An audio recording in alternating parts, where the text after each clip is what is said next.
Mi mirada miraba la ahogada blancura del campanario. Todo está muerto, mi mirada y esas piedras, eterna y mineral como ellas. En mi antiguo porvenir había hombres y mujeres que me esperaban el 20 de junio de 1940, el 16 de septiembre de 1942, el 8 de febrero de 1944 y que me hacían señas. Ahora solo mi mirada se espera en el porvenir hasta perderse de vista, como se esperan esas piedras, que se esperan piedras, mañana, pasado mañana, siempre. Una mirada y una dicha enorme como el mar. Era una fiesta.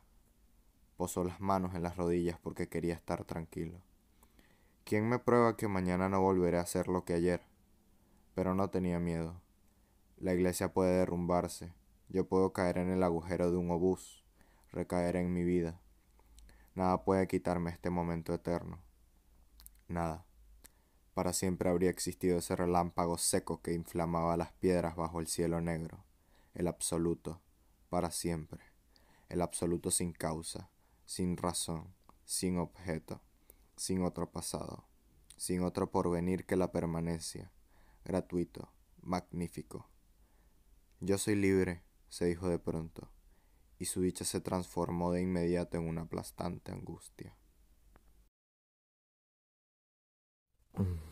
No me pregunten por qué tengo una manta.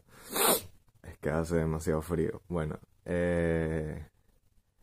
una de las primeras preguntas que se pueden hacer en relación a este video y a la recomendación que les hago es ¿por qué leer este libro?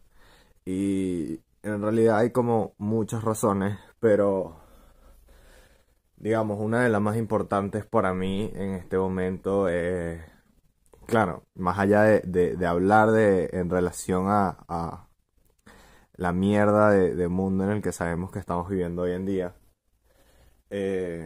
a, no sé, invitarlos a abordar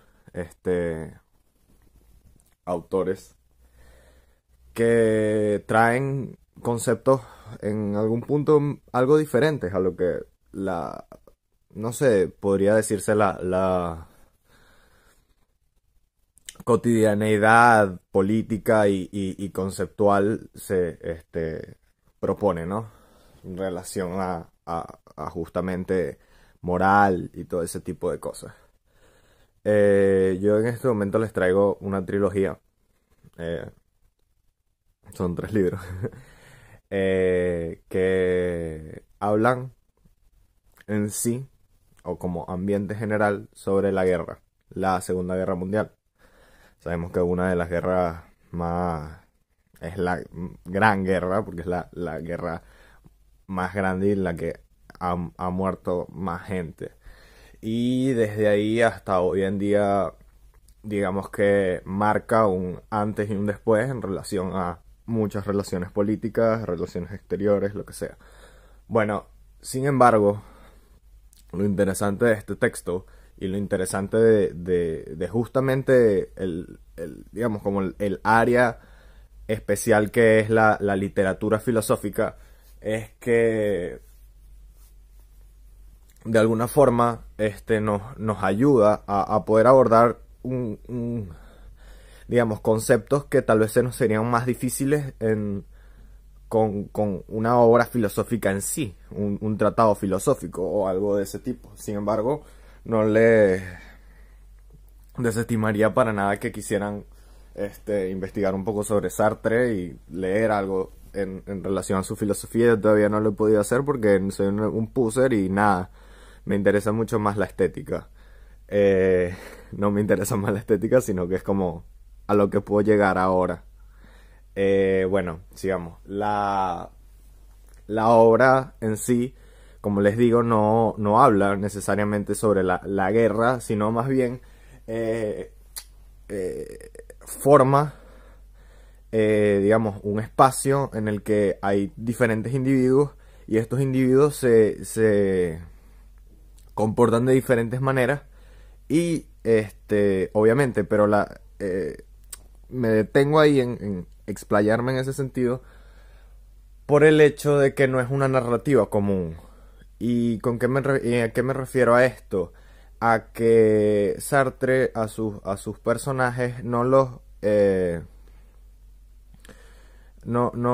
construye desde una realidad unitaria. Es decir, no los construye a partir de un suceso, y desde ese suceso todos reaccionan de la misma manera o todos tienen una misión específica, sino que justamente es un camino interno de cada uno de los personajes. Y esto está muy relacionado con dos conceptos que son muy importantes a la hora que a mí me parecen muy presentes en estas obras, para poder entenderlas, ¿no? Y para poder apreciarlas bien en relación a los mismos conceptos filosóficos de Sartre. Y entre ellas dos están dos, que son lo que es el concepto de la libertad y el concepto de mala fe. ¿A qué me refiero con esto? Para Sartre la libertad no tiene tanto que ver con una cuestión, un ideal a alcanzar. Justamente en realidad, para Sartre la libertad es una cuestión que no es algo que se tiene que alcanzar, sino más bien es algo que ya está dentro de cada uno, y que desde cada uno tiene la responsabilidad de conllevar su libertad. ¿A qué me refiero con esto? A que todas las personas son libres, pero en la medida de que son libres también se tienen que hacer cargo de su propia libertad, porque aunque, digamos, una persona esté sumida en la completa opresión, esta persona al fin y al cabo sigue siendo responsable de sus actos, y eso es lo más importante. Y justamente desde ahí Sartre entiende que la libertad es algo intrínseco a la persona, y que más allá de ser un derecho es un deber, porque si tú digamos justamente le atribuyes tus actos a otra persona, o sea, en el sentido de que tú atribuyes lo que tú hiciste a, a, a claro, a un ente superior o a otro tipo de cosa que no seas tú, o sea, que tus acciones están, digamos, justificadas porque están, digamos, condicionadas por otras personas y otras cosas. Entonces estás cayendo en mentirte a ti mismo o mentirle a los demás. O sí, justamente eso. Y ahí yo creo que está el contenido más político de Sartre en el decir que toda persona es completamente responsable de su futuro y de su presente y de todo lo que le viene y todo lo que hace. Más allá de lo que es la misma realidad que nos limita necesariamente. Por eso una frase muy importante de Sartre es el hombre es lo que hace con lo que hicieron de él. A eso es justamente, resume completamente el concepto. Y desde esta forma, en el sentido de que cada persona tiene que ser consciente de lo que hace y responsable de lo que hace, surge el concepto de mala fe, que se refiere justamente a lo contrario, a lo que les estaba diciendo, a el acto de justificar tus actos en relación a que no lo estabas haciendo por motus propios, sino que otra persona era quien te estaba condicionando a hacerlo. Hay digamos, es bastante interesante el concepto por el hecho de que hasta qué punto una persona puede ser completamente libre de sí misma. O sea, hasta qué punto una persona puede ser capaz de ser completamente responsable de todo lo que hace. Y ahí entra, me parece muy atractivo el concepto por el hecho de que nada, o sea, el caer en un acto de mala fe es tan fácil como simplemente ser un personaje pasivo en tu realidad, en el sentido de que puedes creer estar haciendo algo con inconsciencia, pero a la misma manera estás haciendo algo y eso es necesariamente tu responsabilidad haberlo hecho. Tal vez otro día ahonde más en esto porque tiene también que ver con mucho, digamos, un concepto muy recurrente en mi pensamiento, que es el concepto de la estética, en el sentido de que en cierta forma una persona cree una moral y en un cierto estándar de valores que le generan un tipo de estética y como un modo en el que actuar. Entonces es como si estás dentro de eso, aunque hagas algo malo, en cierta medida está justificado porque otras personas también lo hacen. Entonces, más allá de, o sea, en realidad es una ilusión el hecho de pensar que lo que haces está justificado solamente porque hay ciertas instituciones y claro, sistemas que avalan tu forma de ser. Más allá de lo que realmente está ocurriendo, lo que estás haciendo. Millones de ejemplos se podría hablar de eso. Sin embargo, bueno, justamente, no sé, podríamos poner el ejemplo analizándolo, de los problemas en relación a la policía en Estados Unidos. Un policía necesariamente o cualquier tipo de película policíaca en la que un policía, digamos, como que nota la corrupción que puede haber en el propio sistema, pero aún así sigue siendo su deber respaldar ese sistema. Entonces es una diatriba muy grande porque estás en contra de una narración que te habla de paz, de seguridad, justicia, y la verdad que es que muy probablemente es irracional, y no solamente irracional, sino también desorganizada y que no responden a valores directos. Con esta misma lectura que les fui explicando, Sartre de una manera, digamos, con una técnica literata, no lo sé, bueno, una técnica de unos recursos literarios bastante interesantes y muy, como les digo, modernos y profesionales en cuestión de descripción y creación de ambiente, logra abordar la guerra. Y no, o sea, como les digo, no es el tema principal, porque el tema principal se trata sobre cada individuo y cómo los discursos que necesariamente se rompen en la guerra en relación a lo que, no sé, por ejemplo, un concepto de nación o un concepto de deber con la patria, el concepto del valor de la guerra misma, se ponen completamente en cuestión a la hora de llevarlo a la práctica. Abordan a todos estos personajes y cada uno logra de cierta forma afrontarlos de diferentes maneras. No todos hacen exactamente lo mismo, por eso es lo interesante, y de alguna manera con esta técnica logra como enclaustrar un poco las diferentes diatribas por las que todos los ciudadanos, en este caso franceses, llegaron a sentir a la hora de entrar en esta guerra. En este momento, no sé si lo sepan, pero Francia fue uno de los grandes victoriosos de la Primera Guerra Mundial, y por ende en cuestión del sistema de valor de la época de la Segunda Guerra Mundial, era que la misma guerra no estaría mal. La Segunda Guerra no estaría mal por el hecho de que ensalzaría y conservaría lo que era el orgullo nacional y la victoria nacional. Sin embargo, se lee y se explica que en ese momento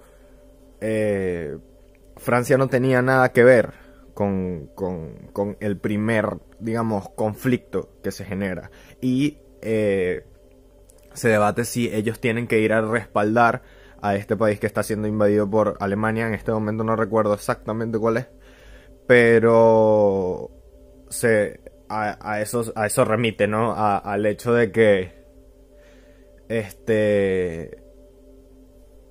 existe como un deber colectivo en relación a este concepto de guerra, que es como que la guerra es un, más allá de ser un fenómeno extraño, es más bien como una oportunidad de seguir perpetuando lo que es el orgullo nacional y el mismo poderío de cada nación, ¿no?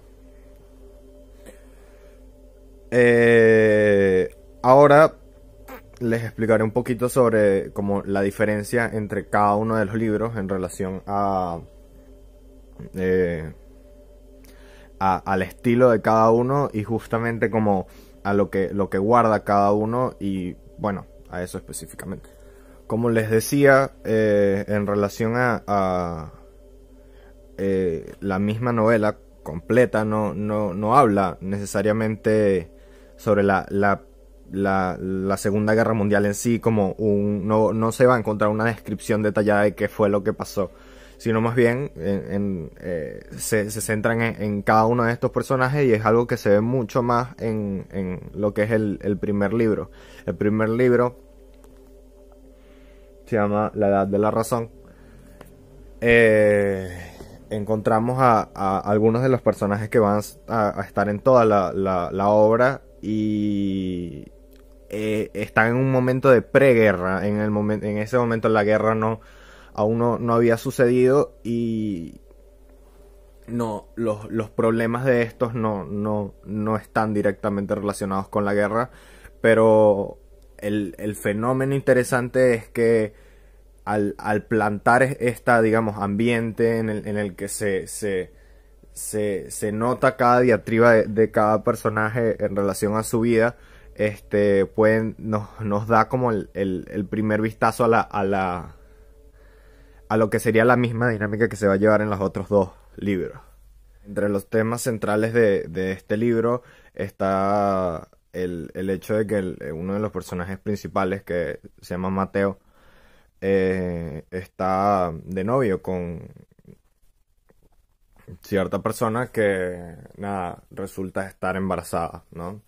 Entonces el problema principal es que él, en cierta medida, lo que busca es hacer un aborto.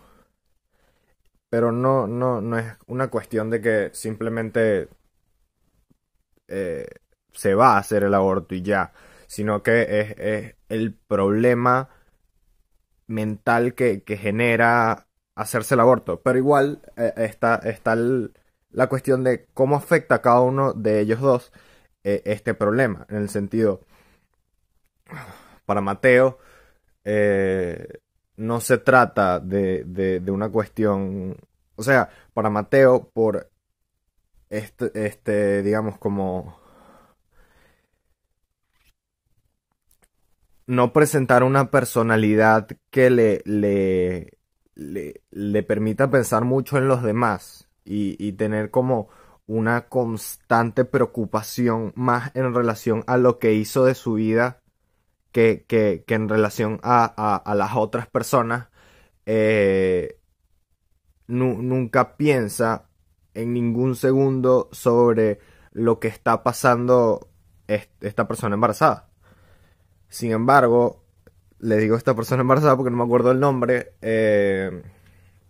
Ella, sinceramente, en ningún momento da una opinión en relación a lo que quiere hacer. Y la verdad es que sí le afecta mucho el hecho. No es como que a Mateo no, pero no le ¿cómo me explico? No le se determina por hacerlo, al fin y al cabo, sin necesidad de verdaderamente preguntarle a ella si lo lo quiere hacer, ¿me entienden? Entonces hay otras situaciones que también son interesantes, pero nada, siempre giran en relación a estos dos y cómo, cómo lo solucionan. Mateo es bastante, como les digo, extraño, es un personaje muy extraño por el hecho de que no, como que ha intentado justamente como que toda su vida buscar ser libre. Tiene esta idea de buscar ser libre y de que no haya ninguna cosa que haga que le oprima ni que le obligue a hacer tal cosa. Sin embargo, él cree decir que todos los actos que hace son completamente este, es completamente responsable de sus actos, pues, o sea, son completamente de su obra. Y justamente eso es lo interesante de estos libros, el hecho de la diferencia entre lo que dice el mismo personaje y se autoconvence de decir y lo que en realidad pasa. Esos es como que se crean esas dos realidades en relación a lo que está pasando en verdad y a cómo el personaje mismo lo va entendiendo y dentro de su propia cabeza va como ordenándolo dentro de esta misma idea como que yo considero estética, ¿no? Podremos por darle un nombre, en el sentido de que le da un poco de sentido a su propia vida y acción. Así termina para Mateo un niño siendo simplemente algo que le obligue a dejar su vida su vida completamente libre, en la que no está atado a nada específico, más allá de lo que él quiera estar atado, ¿me entienden? Entonces es como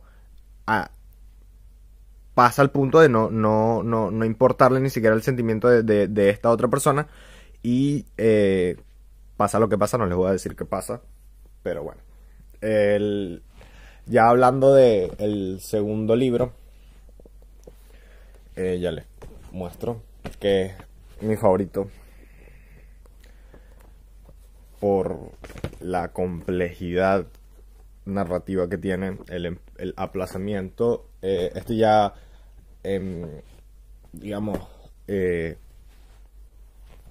el proceso en el cual las personas son poco a poco van a ser reclutadas a luchar en la guerra, pero sin embargo el estilo cambia un poco por el hecho de que justamente como la guerra ya está pasando, es como que el centro está en eso y todos los relatos surgen y se envuelven en relación a ese. De esta manera hay muchísimos más personajes y como que no existe esa, como les digo, conversación entre personajes. O sea, sí hay conversaciones entre los personajes, pero no es una cuestión de que hay una historia lineal, sino que como que cada relato en cierta forma construye lo que es la escena completa. A lo que me refiero es que hace como saltos de una persona que está en Francia, como puede estar hablando de una persona que está en España en la guerra civil, como puede estar hablando de otra persona, pero el efecto interesante es que todas hablan de lo mismo, todas hablan de la guerra desde otras perspectivas, pero siguen hablando de exactamente lo mismo. Desde aquí justamente como que se hace muchísimo más presente lo que es el concepto de la libertad y este mismo desliz de la mala fe a la hora de que muchos personajes, por medio de estas excusas que se generan a ellos mismos desde su propia mente, de convencerse de que lo que están haciendo lo están haciendo por algo que está fuera de ellos y no desde su propia determinación. Y no solamente eso, sino como que en cierta medida sienten que está bien porque sí, o sea, porque no pueden, sienten que no sienten que está bien, sino que sienten que no pueden hacer nada para cambiarlo, cosa que el mismo Mateo dice. Otro, por ejemplo que es muy interesante es uno de ellos, dice poder llegar a ver a Dios y es como que Dios llega a darle un sentido a su vida por ser como que aquella cosa que lo ve, entonces que lo reconoce como persona y desde ese punto hace las cosas que tiene que hacer, las tiene que hacer en referencia a ese Dios. No sé si me entienden, es solamente en sí es como el desplazo de su libertad a un ente superior que lo controla, lo mira y lo acepta y hace que exista. Sin embargo, o sea, lo interesante es como que cada uno genera su propia filosofía, porque cada uno logra como por medio de cada recurso retórico y lo que sea, claro, otros no, otros, o sea, justamente es como lo interesante de estos libros, si los quieren catalogar con un género, es que no intenta ser lo más realista posible en relación a construir personajes. No, y lo logra muy bien al punto de que logra imprimir esa misma contradicción que muchas veces se genera en la, en la vida real y cosa que no pasa en muchas historias, ¿no? Y claro, historias y películas y lo que sea y la misma, no sé, digamos, estética cotidiana que nos dice que todo está bien y todo está hecho, todo está para el carajo, la misma ciencia y bueno, para de contar, ¿no? El segundo libro es uno de los más, como les dije, más complejos, es el más largo y sin embargo es, digamos, como el mejor por el mismo hecho de que, no el mejor, sino que es como el más arduo, en el sentido de que es como el más, que tiene más contenido, a eso me refiero, contiene varios, estos mismos conceptos, pero los lleva al extremo por el hecho de que de que justamente estás en la misma guerra que es el referente máximo de lo que sería la, la puesta a prueba de la libertad, podría decirse. Y de la libertad individual y de cómo cada persona logra definirse a sí misma, ¿no? Y hacer lo que hace. Ya hablando del tercer libro, encontramos la fatalidad total y pura. Eh, Su nombre es Con la muerte en el alma y este título remite a, digamos, una condición espiritual, sí, que estaba viviendo ya el ejército francés a la hora de la invasión alemana, la total, claro, la confirmada invasión alemana en Francia. Y cuál es esta situación espiritual en la que se encuentra el militar francés. Y sí, más que todo el militar francés. Es una persona que fue en cierta medida obligada a ir a una guerra que él no, o sea, recuérdense que la razón por la que van a la guerra es para poder intervenir en esta invasión de Alemania a este país, que todavía no me acuerdo, lo iré dejando por aquí. Este, intervenir para que Alemania frene, pues, deje de seguir invadiendo países. Y en cierta medida muchas personas no estaban de acuerdo con esto. Sin embargo, la misma, como te digo, sensación, y volvamos al término estética, de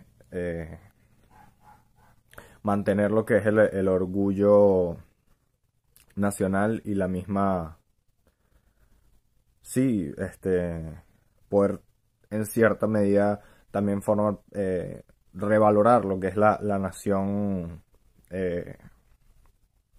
francesa, y más allá de eso, el valor de esa generación que iba a ir a luchar contra Francia, digo, contra Alemania, ganando esto, no se logró.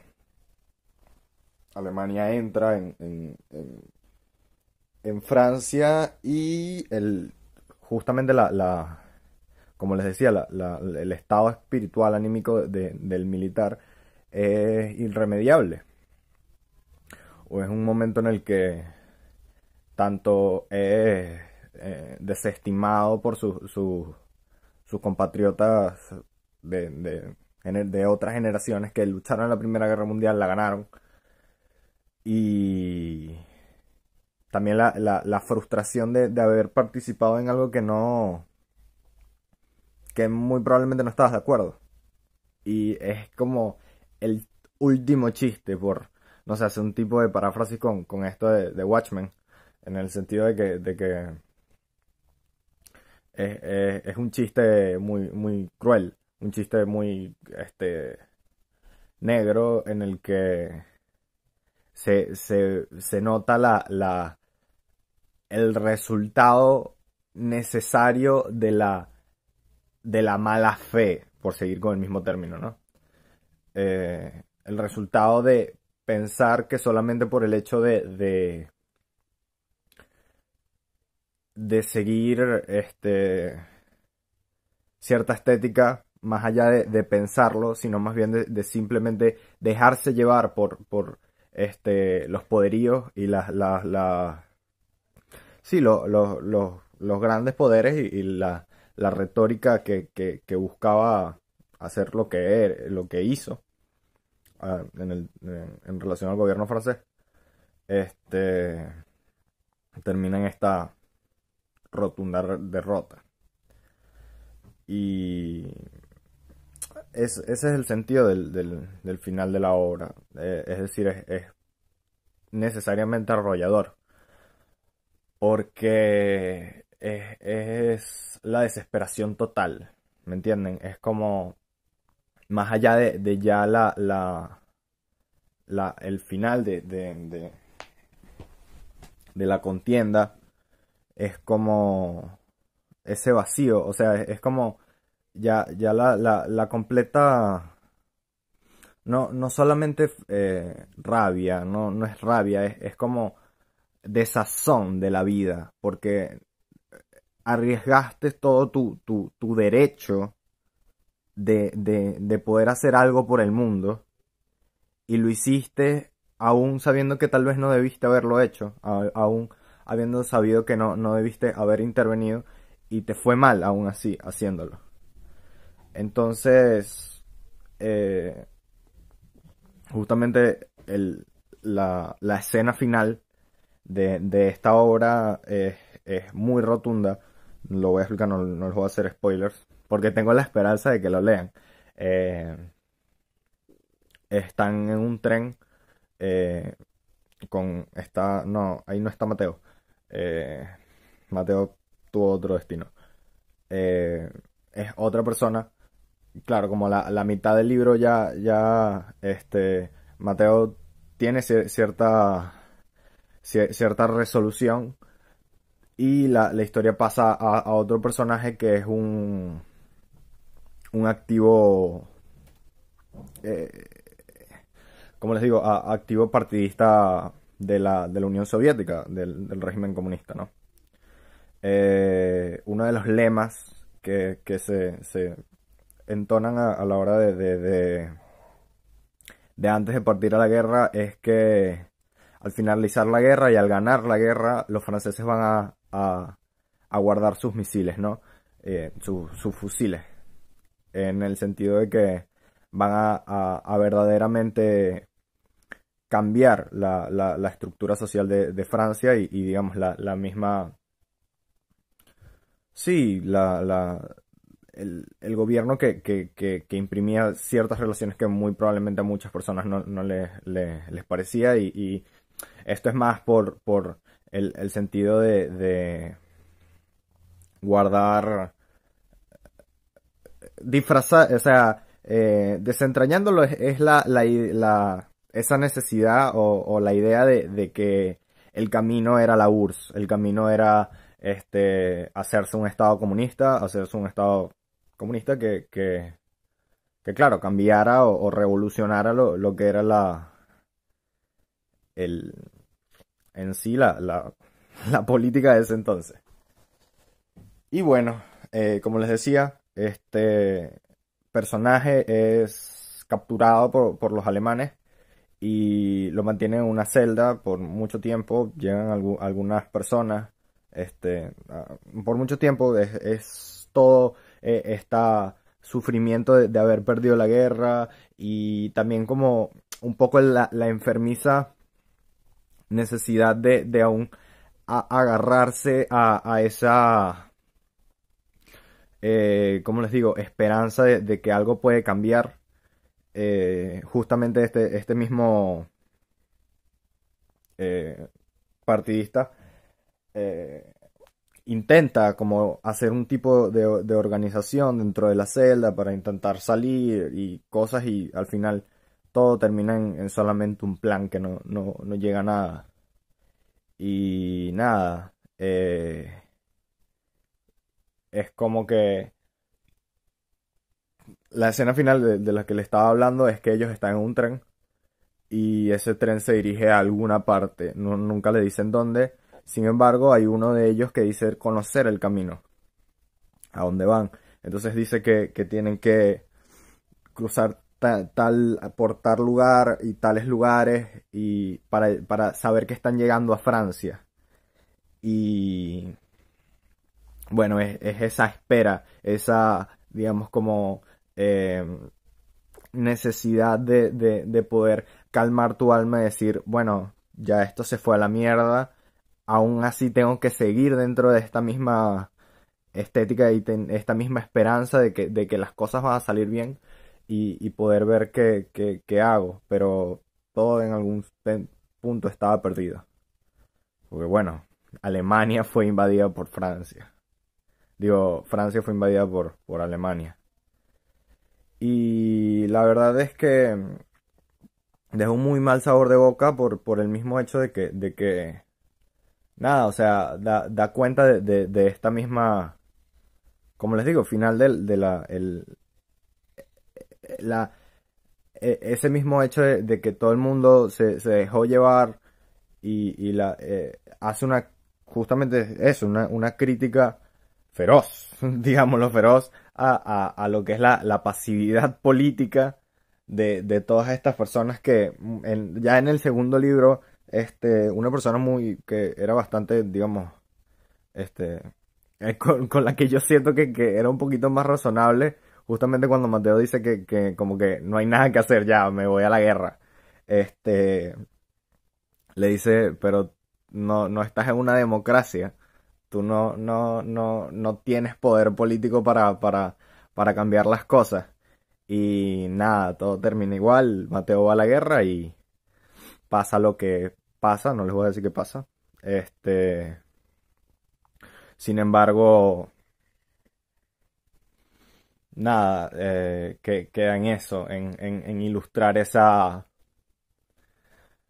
desazón que genera el hecho de poderse, de verse simplemente eh, inmerso en una máquina gigante que le que lo obliga a hacer tales cosas. Otra cosa también, una característica muy interesante también de la guerra entre Francia y Alemania es el hecho de que muchas personas desistieron, es decir, muchas personas ni siquiera pelearon y lo que hicieron fueron irse retirando y retirando y retirando, y eso hacía que, claro, era muchísimo más fácil porque casi nunca hubo un enfrentamiento, un dicho enfrentamiento entre los alemanes y franceses. Habrá habido, pero no en la medida en la que debería haber sido una guerra, ¿me entienden? Simplemente desistieron y muchos generales desistieron, y por eso tal vez hasta fue muchísimo más sencillo para los mismos alemanes llegar a donde llegaron. Eh, Otras cosas que podría decir en general en relación al libro, a los libros, es que da también hay muchos personajes femeninos que son bastante interesantes en el punto de que hablan justamente de cómo se cuestionan justamente este papel que ellas deben como eh, merecer en la guerra y en la misma conversación cotidiana sobre la guerra. Y nada, se encuentran completamente desestimadas por lo que es la opinión pública, porque justamente ellas no van a pelear, entonces no tienen derecho a opinar. Así termina este libro y esta trilogía en el sentimiento de desazón por la derrota y por el justamente podríamos entenderlo como desplazamiento de esa libertad a un sistema que pretende organizar todo, pero que en realidad no lo hace. Y es una metáfora completamente pura y magnífica, a mi parecer, para interpretar un poco lo que es el día de hoy. ¿Me entienden? En el sentido de que poco a poco cada vez la gente pierde esta fuerza de voluntad de seguir de alguna manera interviniendo en lo que es la política actual, y darte cuenta de que, no sé, es una cosa de que ya llega al punto en el que se nota que los intereses económicos son los que más cuentan en relación a las decisiones que se toman. Intereses económicos de ciertas partes, intereses en cuestiones de poder y nada más. No es una cuestión en la que hay una directa comunicación entre las necesidades de las poblaciones y lo que se quiera y lo que se hace, ¿no? Así que bueno, les dejo ahí. Ese es todo el video. Espero les haya gustado y no los haya aburrido, sí. Si les gustó, pueden comentarlo. Si no les gustó, me gustaría que me lo dijeran y que me comentaran qué fallos tengo, o no lo sé, tipo, qué críticas podrían decirme. Si tienen algo que debatir, se los agradecería. Si pudieran enseñarme un poquito más de historia, también se los agradecería. Sería un feedback bastante nutritivo. Así que chao, esto fue todo. Los quiero. Bye.